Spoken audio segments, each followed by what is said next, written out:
আসসালামু আলাইকুম বন্ধুরা, সবাই কেমন আছেন? শুভ সকাল।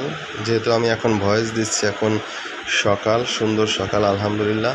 তো আজকে আপনাদের সাথে ছোট্ট একটা ভিডিও শেয়ার করব। সেটা হচ্ছে যে নেহারি কিভাবে রান্না করা হয়। আমরা বাসায় নেহারি রান্না করলাম। তো এটা শুরু থেকে শেষ পর্যন্ত সবাই জানেন, দেখেন, আপনারাও পারেন।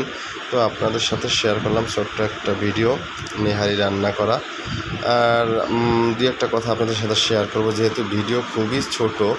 তো আপনারা সবাই কেমন আছেন অবশ্যই কমেন্টে জানাবেন, এবং আমার এই ছোট্ট এবং নতুন পেজটা সবাই প্লিজ আপনারা একটু সাপোর্ট করবেন, কমেন্ট করবেন, লাইক শেয়ার করে ফলো দিয়ে পাশে থাকবেন। আপনাদের কাছে এটা আমার বিনীত অনুরোধ।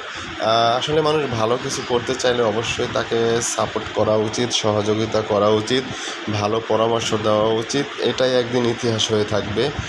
আপনার অবশ্যই ভালো ফলাফল আসবে। আপনি যদি কাউকে ভালো পরামর্শ দেন, কাউকে উপকার করেন, তার বেনিফিট আপনি কোনো দিন না কোনো দিন অবশ্যই পাবেন। সো আপনারা যদি একটু লাইক কমেন্ট শেয়ার করে আমাকে উপকার করেন, সেটার জন্য আমি আপনাদের কাছে চিরকৃতজ্ঞ থাকব এবং আপনাদের কাছে চিরঋণী থাকবো। অবশ্যই আপনারা আমার সাথে থাকবেন, প্লিজ। তো আমি আর বেশি বড় করব না। এই দেখতেই পাচ্ছেন সুন্দর নেহারি রান্না করা হয়ে গেল। আর সবাইকে ধন্যবাদ, অসংখ্য ধন্যবাদ, যারা দেখছেন, যারা কমেন্ট করছেন, যারা আমার পাশে থেকেছেন, অসংখ্য ধন্যবাদ এবং অনেক ভালোবাসা। আশা করি আমার পাশেই থাকবেন। আল্লাহ হাফেজ।